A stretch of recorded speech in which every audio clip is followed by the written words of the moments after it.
আল্লাহ পাক রব্বুল আলামিন আপনাকে আমাকে উদ্দেশ্য করে আল্লাহ বলেন, কুল আরাআইতুম ইন আসবাহা মাউকুম গাওরান ফামান ইয়াতিকুম বিমাইম মাঈন। আল্লাহ পাক রব্বুল আলামিন আপনাকে আমাকে উদ্দেশ্য করে বলেন, ও বান্দা, আমি তোমাকে জমিনের মধ্যে অসংখ্য অগণিত নাজ নিয়ামত দান করেছি। বান্দা, আমার অসংখ্য অগণিত নাজ নিয়ামত পাওয়ার পরে তুমি আমার নিয়ামতের শুকরিয়া আদায় করো না। আল্লাহ ডাক দেয়া বলেন, বান্দা, শুধুমাত্র আমি তোমাকে পানির যে নিয়ামত দান করেছি, তুমি যে পানি ভক্ষণ করো, ও বান্দা, ও বান্দি, তুমি কি জানো এই পানি কোত্থেকে আসে? তুমি তো মনে করো তোমার বাড়ির মোটরের সুইচ চাপ দেওয়ার সাথে সাথে পানি বের হয়ে আসে। তুমি মনে করো তোমার বাড়ির টিউবওয়েলের কলের মধ্যে চাপ দিলে পানি বের হয়ে আসে। আল্লাহ পাক রব্বুল আলামিন ডাক দিয়া বলেন, কুল আরাআইতুম ইন আসবাহা মাউকুম গাওরান ফামান ইয়াতিকুম বিমাইম মাঈন। আল্লাহ ডাক দিয়া বলেন, ও বান্দা, আমি আল্লাহ যদি তোমার পানিকে পাতালে নিয়ে যাই, গভীর এরকম মাটির নিচে আমি নিয়ে যাই, ফামান ইয়াতিকুম বিমাইম মাঈন, বান্দা তুমি বলো তাহলে কে তোমাদেরকে পানি দান করবে? সুবহানাল্লাহ। আপনি আমি কখনো গবেষণা করি নাই, আপনি আমি কখনো চিন্তা করি নাই পানি কোত্থেকে আসে। আপনার আমার থিওরি, আপনার আমার জেহান হলো, আপনার আমার মাথা কাজ করে মোটরের দিকে, আপনার আমার মাথা কাজ করে এরকম মোটরের সুইচের দিকে, কলের দিকে, কিন্তু আপনি আমি হাকিকতে চিন্তা করি নাই পানি কোত্থেকে আসে, কে পানি দেয়, আপনি আমি কোনোদিন চিন্তা করি নাই। আল্লাহ ডাক দেয়া বলেন, বান্দা শোনো শোনো, এই যে নিয়ামত আমি রব্বের পক্ষ থেকে, তুমি নিয়ামত চাও নাই, কিন্তু আমি আল্লাহ অনুগ্রহ করে তোমাকে নিয়ামত দান করেছি। সুবহানাল্লাহ। রাসূলুল্লাহ সাল্লাল্লাহু আলাইহি ওয়াসাল্লাম এক হাদিসের মধ্যে বলেন, আলহামদুলিল্লাহি তামলাউল মিজান। যখন কোনো বান্দা আলহামদুলিল্লাহ বলে, তো আল্লাহ পাক রব্বুল আলামিন মিজানের পাল্লা পরিপূর্ণ করে তার আমলনামার মধ্যে সওয়াব দান করেন। সুবহানাল্লাহ। রাসূলুল্লাহ হাদিসের পরের অংশে বলেন, সুবহানাল্লাহি ওয়ালহামদুলিল্লাহি তামলানি আও তামলাউ মা বাইনাস সামাওয়াতি ওয়াল আরদ। আল্লাহর নবী বলেন, আমার কোন উম্মত যখন সুবহানাল্লাহ আলহামদুলিল্লাহ বলে, তো আল্লাহ পাক রব্বুল আলামিন আসমান আর জমিনের ফাঁকা জায়গা পরিপূর্ণ করে তার আমলনামার মধ্যে সওয়াব দান করে থাকেন। বলেন সুবহানাল্লাহ। এজন্য আল্লাহ পাক রব্বুল আলামিন আপনাকে আমাকে এরকম অসংখ্য অগণিত নিয়ামত আল্লাহ পাক রব্বুল আলামিন আপনাকে আমাকে দান করেছেন। হয়তোবা আপনি আমি বুঝি না, নিয়ামতের ব্যাপারে আপনি আমি কখনো চিন্তা করি নাই, আমরা কখনো চিন্তা করার চেষ্টাও করি না, কিন্তু আল্লাহ পাক রব্বুল আলামিন আপনার দেহে আমার দেহের মধ্যে আল্লাহ পাক রব্বুল আলামিন আপনাকে আমাকে চোখ দান করেছে। আপনি আমি যেদিকেই তাকাই না কেন, যদি তাকাই ডানে বামে সামনে পিছনে, যা কিছু আছে সব কিছু রব্বে কারীমের নিয়ামত। বলেন না সুবহানাল্লাহ। এক হাদিসের মধ্যে রাসূলুল্লাহ সাল্লাল্লাহু আলাইহি ওয়াসাল্লাম বলেন, বান্দা মনে করে নিয়ামত কি, বান্দা নিয়ামত খুঁজে পায় না, কিন্তু রাসূলুল্লাহ সাল্লাল্লাহু আলাইহি ওয়াসাল্লাম এক হাদিসের মধ্যে বলেন যে আমার উম্মত, আমার অধিকাংশ উম্মত তারা গাফেল হয়ে আছে, তারা দুকার মধ্যে পড়ে আছে। আমি আল্লাহ কেমন করে আমার বান্দা বান্দীদেরকে আমি আল্লাহ নিয়ামত দান করি। শোনো শোনো, আমি আল্লাহ অসংখ্য অগণিত নিয়ামত দান করে থাকি। তার মধ্য থেকে ছোট্ট দুইটা নিয়ামত, যে নিয়ামতের ব্যাপারে উম্মত, যে নিয়ামতের ব্যাপারে আমার মখলুকাত তারা পথভ্রষ্ট হয়ে আছে। রাসূলুল্লাহ সাল্লাল্লাহু আলাইহি ওয়াসাল্লাম বলেন, আস-সিহহাতু, আমি বান্দাকে সুস্থতার নিয়ামত দান করেছি। বলেন ঠিক কিনা? আপনার আশার, আপনার আমার আশা, আপনার আমার শ্রবণ শক্তি, এই মাহফিলে আসার যে আল্লাহ পাক রব্বুল আলামিন আপনাকে আমাকে আসার যে তৌফিক দিয়েছেন, এটা আপনার আমার শক্তির জোরে সম্ভব? বলেন সম্ভব? দুনিয়ার কারো শক্তির দ্বারা সম্ভব না। বান্দা মাখলুক যে ভালো কাজেই করুক না কেন, ওই ভালো কাজটা আল্লাহ তাআলার অনুগ্রহের কারণেই বান্দা করতে পারে। বলেন ঠিক কিনা? এজন্য রাসূলুল্লাহ সাল্লাল্লাহু আলাইহি ওয়াসাল্লাম বলেন, নিয়ামাতানে মাকবুনুন ফীহিমা। আল্লাহর নবী বলেন যে আমার উম্মত দুকায় পড়ে আছে। একটা হলো যে আমি আল্লাহ তাকে সুস্থতার নিয়ামত দান করেছি, আরেকটা হলো আমি আল্লাহ তাকে অবসর সময় দিয়েছি। বান্দা ভালো কাজ করতে চায়, অবসর সময় লাগবে। বান্দা যদি নেকের কাজ করতে চায়, বান্দার জন্য সুস্থতা আবশ্যক। আমার বান্দা আর বান্দি যদি সুস্থ থাকে, ওই বান্দা বান্দির দ্বারা আল্লাহ পাক রব্বুল আলামিনের ইবাদত করা সহজ হয়ে যায়। বলেন ঠিক কিনা?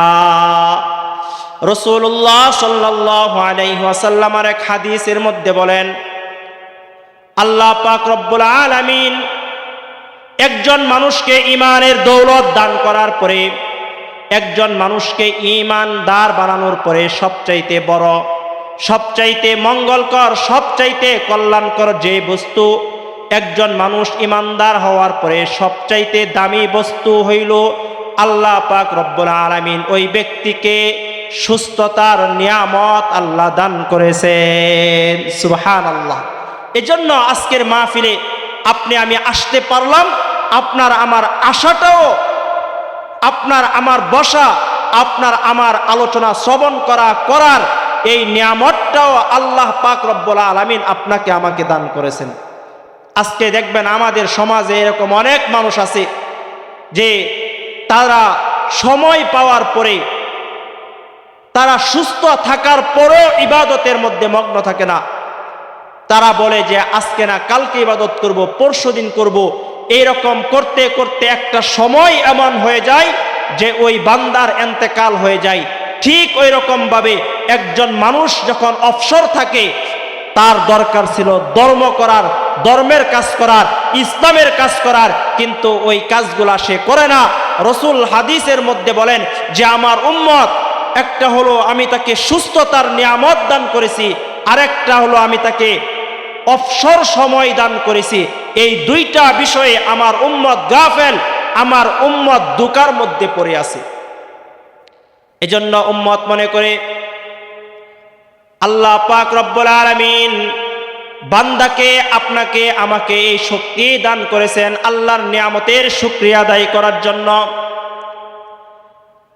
এই সুস্থতা একটা নিয়ামত, সাথে সাথে আপনার অবসর হওয়া হলো আরেকটা নিয়ামত।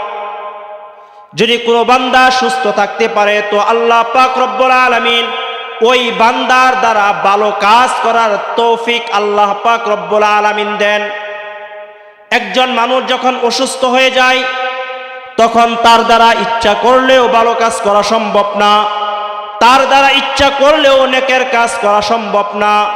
এজন্য আল্লাহ পাক রব্বুল আলামিন যাকে সুস্থতার নিয়ামত দান করেছে, যাকে আল্লাহ তাআলা দুনিয়ার সময় দিয়েছে ইবাদত করার জন্য, এই দুইটা জিনিস অত্যন্ত দামি। যদি কোনো বান্দা আর কোনো বান্দি আমল করতে পারে, এই দুই কাজের বিনিময়ে আল্লাহ পাক রব্বুল আলামিন বান্দা বান্দিকে জান্নাত দান করেন। সুবহানাল্লাহ। এরকম অসংখ্য নিয়ামত আল্লাহ দান করেছেন আপনাকে আমাকে, কিন্তু আপনি আমি কখনো চিন্তা করি নাই, কখনো আপনি আমি গবেষণা করি নাই আল্লাহ আমাকে কি পরিমাণ নাজ নিয়ামত আল্লাহ দুনিয়াতে দান করেছেন। বলেন না সুবহানাল্লাহ। দুনিয়ার একটা নিয়ামতের কথা আমি আপনাদের সামনে বলি। আপনি আমি পানি পান করি, আপনার আমার প্রত্যেকের বাড়িতে মধ্যে টিউবওয়েল আছে বা মোটর আছে। আপনি আমি টিউবওয়েলের মাধ্যমে, মোটরের মাধ্যমে, মোটরের সুইচ চাপ দেওয়ার মাধ্যমে পানি বের হয়। টিউবওয়েলে হাতলের মধ্যে চাপ দিলে পানি বের হয়। কিন্তু আপনি আমি কোনোদিন চিন্তা করি নাই যে এই পানি কোত্থেকে আসে, এই পানির মালিককে, এই পানি কে দেয়, আপনি আমি কোনোদিন চিন্তা করি নাই। একটু গভীরভাবে চিন্তা করেন, যে সব অঞ্চলে পানির খুব অভাব, যে সমস্ত অঞ্চলে ভালো পানি পাওয়া যায় না, ঢাকার বিভিন্ন অঞ্চলে ভালো পানি পাওয়া যায় না। তো মুহতারাম হাজিরিন, আল্লাহ পাক রব্বুল আলামিন আপনাকে আমাকে উদ্দেশ্য করে আল্লাহ বলেন, কুল আরাআইতুম ইন আসবাহা মাউকুম গাওরান ফামান ইয়াতিকুম বিমাইম মাঈন। আল্লাহ পাক রব্বুল আলামিন আপনাকে আমাকে উদ্দেশ্য করে বলেন, ও বান্দা, আমি তোমাকে জমিনের মধ্যে অসংখ্য অগণিত নাজ নিয়ামত দান করেছি। বান্দা, আমার অসংখ্য অগণিত নাজ নিয়ামত পাওয়ার পরে তুমি আমার নিয়ামতের শুকরিয়া আদায় করো না। আল্লাহ ডাক দেয়া বলেন, বান্দা, শুধুমাত্র আমি তোমাকে পানির যে নিয়ামত দান করেছি, তুমি যে পানি বক্ষণ করো, ও বান্দা, ও বান্দি, তুমি কি জানো এই পানি কোত্থেকে আসে? তুমি তো মনে করো তোমার বাড়ির মোটরের সুইচ চাপ দেওয়ার সাথে সাথে পানি বের হয়ে আসে। তুমি মনে করো তোমার বাড়ির টিউবওয়েলের কলের মধ্যে চাপ দিলে পানি বের হয়ে আসে। আল্লাহ পাক রব্বুল আলামিন ডাক দিয়া বলেন, কুল আরাআইতুম ইন আসবাহা মাউকুম গাওরান ফামান ইয়াতিকুম বিমাইম মাঈন। আল্লাহ ডাক দিয়া বলেন, ও বান্দা, আমি আল্লাহ যদি তোমার পানিকে পাতালে নিয়ে যাই, গভীর এরকম মাটির নিচে আমি নিয়ে যাই, ফামান ইয়াতিকুম বিমাইম মাঈন, বান্দা তুমি বলো তাহলে কে তোমাদেরকে পানি দান করবে? সুবহানাল্লাহ। আপনি আমি কখনো গবেষণা করি নাই, আপনি আমি কখনো চিন্তা করি নাই পানি কোত্থেকে আসে। আপনার আমার থিওরি, আপনার আমার জেহান হলো, আপনার আমার মাথা কাজ করে মোটরের দিকে, আপনার আমার মাথা কাজ করে এরকম মোটরের সুইচের দিকে, কলের দিকে, কিন্তু আপনি আমি হাকিকতে চিন্তা করি নাই পানি কোত্থেকে আসে, কে পানি দেয়, আপনি আমি কোনোদিন চিন্তা করি নাই। আল্লাহ ডাক দিয়া বলেন, বান্দা শোনো শোনো, এই যে নিয়ামত আমি রব্বের পক্ষ থেকে, তুমি নিয়ামত চাও নাই, কিন্তু আমি আল্লাহ অনুগ্রহ করে তোমাকে নিয়ামত দান করেছি। সুবহানাল্লাহ। আরেকটা নিয়ামতের কথা বলি। আরেকটা নিয়ামত হলো, কেমন নিয়ামত? আপনি আমি কোনোদিন চাই নাই আল্লাহর কাছে, কিন্তু নিয়ামত আপনার আমার সামনে দুনিয়ার নিয়ামত।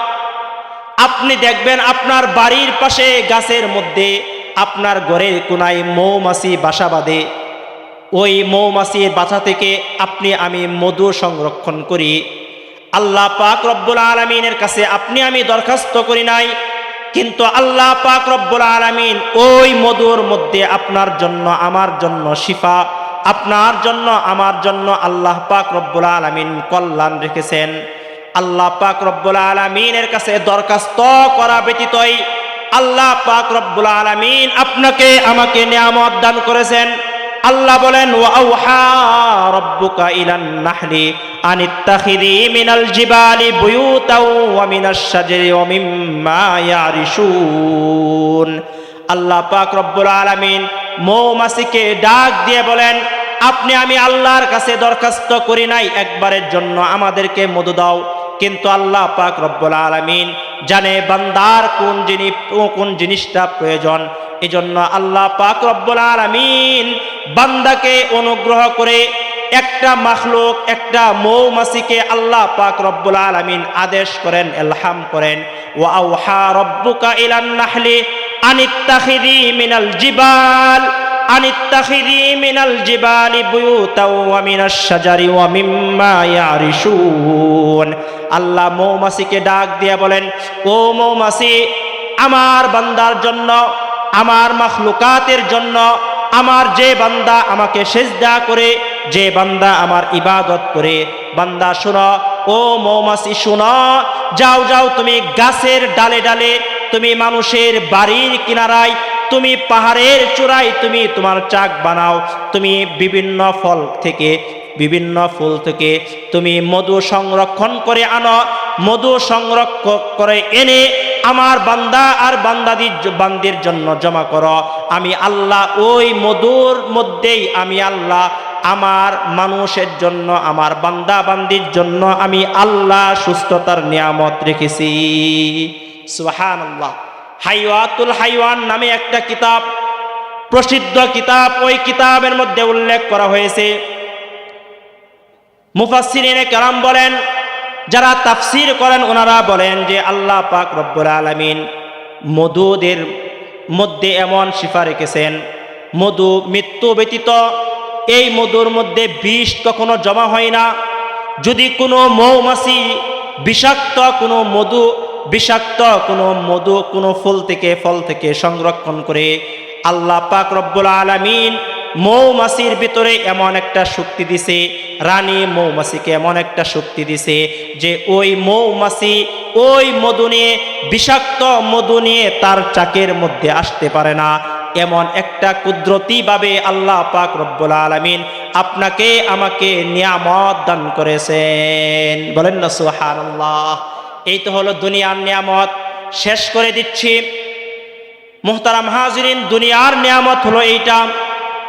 এইরকম অসংখ্য অগণিত নিয়ামত আল্লাহ দুনিয়াতে আপনাকে আমাকে দান করেছেন, কিন্তু আপনি আমি কোনোদিন নিয়ামতের কথা চিন্তা করি নাই। আপনি আমি সব সময় আল্লাহর নাফরমানির মধ্যে লিপ্ত ছিলাম। আল্লাহ পাক রব্বুল আলামিন যখন হাসরের ময়দানে যখন বিচার শেষ হয়ে যাবে, আল্লাহ জান্নাতীদেরকে জান্নাত দান করবেন, জাহান্নামীদেরকে আল্লাহ জাহান্নাম দান করবেন। আল্লাহ জান্নাতীদেরকে ডাক দিয়ে বলবেন, ও আমার জান্নাতীরা, আমি তো তোমাদেরকে যে পরিমাণ নাজ নিয়ামত দিয়েছি, তোমাদের কি আরো কোনো নাজ নিয়ামতের প্রয়োজন আছে কিনা? জান্নাতীরা বলবে, আল্লাহ আপনি আমাদেরকে যে পরিমাণ নাজ নিয়ামত দান করেছেন, আর নাজ নিয়ামতের প্রয়োজন নাই, আর নাজ নিয়ামতের দরকার নাই। মাবুদ যতটুকু দিয়েছেন আমাদের চাওয়ার চাইতে বেশি দিয়েছেন। আল্লাহ ডাক দেয়া বলবেন, ও জান্নাতীরা শোনো শোনো, না না না, আমার নিয়ামত শেষ করে দেওয়া হয় নাই। আমি তোমাদেরকে সব নিয়ামত আমি শেষ করতে পারি নাই। অসংখ্য অগণিত নিয়ামত জান্নাতের মধ্যেও তোমাদের জন্য আছে। তবে আল্লাহ সব নিয়ামত দেওয়ার পরে একটা নিয়ামত আল্লাহ বান্দাদেরকে দান করবেন। সুবহানাল্লাহ। আল্লাহ বলবেন, আরো কোনো নিয়ামত আছে? আরো কি তোমাদেরকে আরো কোনো কিছুর প্রয়োজন আছে? বান্দা বলবে, না, আর কোনো কিছুর প্রয়োজন নাই। আল্লাহ বলবেন, না বান্দা, আমি একটা জিনিস তোমাদেরকে এখনো দেই নাই। আল্লাহ বান্দা বলবে, আল্লাহ কি দেন নাই? আল্লাহ বলবেন, রেজাই। বান্দা শোনো, আমার যত নিয়ামত আছে সমস্ত নিয়ামতের মধ্য থেকে সর্বশ্রেষ্ঠ নিয়ামত হলো আমি আল্লাহর সন্তুষ্টি তোমাদেরকে এখনো দেই নাই। শুনো জান্নাতীরা, আমি আল্লাহ তোমাদের প্রতি খুশি হয়ে গেলাম, তোমাদের প্রতি রাজি হয়ে গেলাম, আর কোনোদিন আমি আল্লাহ তোমাদের প্রতি নারাজ থাকবো না। বলেন না সুবহানাল্লাহ। আল্লাহ পাক রব্বুল আলামিন অসংখ্য অগণিত জান্নাতের মধ্যেও নিয়ামত দান করবেন। যেমন আল্লাহ ওয়াদা করেছেন, মাসালুল জান্নাতিল্লাতী বুইদাল মুত্তাকুন ফিহা আনহারুম মিন মাইন গায়রি আসিন ওয়া আনহারুম মিন লাবানিন লাম ইয়াতাগায়্যার তা'মু ওয়া আনহারুম মিন খামরিল লাযযাতিল লিশ-শারিবিন ওয়া আনহারুম মিন আসালিম মুসাফফা ওয়া লাহুম ফিহা মিন কুল্লিস সামারাত। আল্লাহ অসংখ্য অগণিত নিয়ামত দান করবেন। সর্বশেষ নিয়ামত হলো আল্লাহর পক্ষ থেকে ঘোষণা করা হবে। আল্লাহ কুরআনুল কারীমের মধ্যে বলেন, ও আমার বান্দা বান্দি, ওয়া মাগফিরাতুম মির রাব্বিহিম, আমি আল্লাহ তোমাদের জীবনের সমস্ত গুনাহ খাতাগুলি মাফ করে দিলাম। আমি আল্লাহ তোমাদের প্রতি রাজি হয়ে গেলাম। সুবহানাল্লাহ। এজন্য আপনার আমার চোখের সামনে অসংখ্য অগণিত নিয়ামত আল্লাহ দান করেছেন। আপনি আমি কোনোদিন কল্পনাও করি নাই, কোনোদিন বুঝিও নাই, বোঝার চেষ্টাও করি না। আপনি আসছেন, মাহফিলে আসছেন, আমি আসলাম, কথা বললাম, আপনি শুনলেন, শ্রবণ শক্তি, আসার শক্তি সবগুলো আল্লাহ তাআলার নিয়ামত। আল্লাহ পাক আমাদেরকে আল্লাহর দেওয়া নিয়ামতের শুকর আদায় করার তৌফিক দান করুক। সকলে বলেন আমিন। আমি যে কথা বললাম আল্লাহ তাআলা আমাকে সহ আপনাদেরকে আমল করার তৌফিক দান করুক। এখনই আজান হবে, আজানের পরে নামাজ, নামাজের পরে ইনশাল্লাহ ধারাবাহিকভাবে আলোচনা চলবে। আমরা ধৈর্য সহকারে ইনশাল্লাহ শ্রবণ করার চেষ্টা করব।